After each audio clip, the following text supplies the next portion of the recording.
What's up, F&I Fuel family? Today, we're going to talk about how to sell more than 100% service contracts, because probably you don't know anybody that does. So I'm going to go over a couple of things. First of all, national average, if you look at stats that the publications put out, and they don't necessarily count everything, they show about 32 to 35% is the national average on service contracts. The same stat, well, a different stat, is 25% of people come in wanting to buy one. So in reality, the average are really just selling a couple more, meaning they're not really even selling it. Most of the people that we work with are north of 50%. They combine it with the presentation, how to handle a couple of objections. But, a lot of people out there will get between 50, 60%. You have some at 70 and 80, but those are more rare. But let's just focus on the 50%. So now you're an F&I manager that does 50% service contracts. You're 15 points higher than the national average. How are you going to double that? So here are some ideas. One, look at your process in the store. If your dealership and your salespeople are reviewing all the tech on the car, setting up the Bluetooth, everything else, prior to your customer coming to F&I, that's going to give you an automatic 10 points. So if you're currently running 50% service contracts and you do that, you're going to move it up to 60. Some other people have money back guarantees.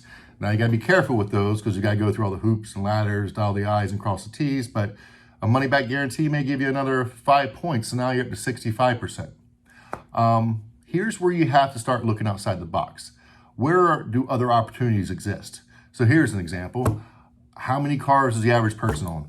You hear different stats all the time, 2.2 cars or whatever. So the person that's going to sit in front of you today that you're pitching a service contract to has other cars at home. So there is an option that you can sell service contracts on their other cars. Now, sometimes it works, sometimes it won't, but if you don't ever offer it, you're never gonna get it. I can give you another 5 or 10 points there. Another place to look is your service department. You are full of leads there. All you have to do is get your service writers in line. You usually pay them $100. You don't really want them to sell them to them. They just need to set it up, give you the information so you can know, and you can go pitch it to them. You can easily pick up another 10, 15% there. Another place I've seen people actually have a dealer that sells, he's at 1,000% service contract production because they sell a bunch of them online. So there's another option there. And then one of my favorites that just recently came out is we just picked up a new product that, based off the objections we hear, because we hear a lot of people go, the cars don't break anymore, everything's fine. And then they focus on the electronics. Customer agrees the electronics can have some issues, but still don't want to spend all the money.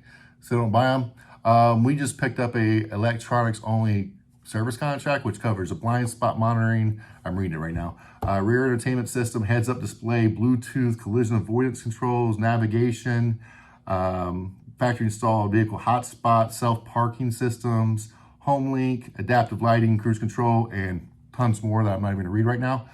But we found now by using that, we've increased it by another 20 to 30 points because the people that wouldn't take the service contract, your normal service contract, you're going through the objections, you've done everything you had, and they're still not ready to move. Well, if I can cut the cost by like 70%, still make the gross for myself and sell them an electronic only service contract, now I'm well over 100%. Now, there are a bunch of different things you can do, but those are the ways to get over 100% service contract production. So you guys have a great day, and I will chat with you tomorrow.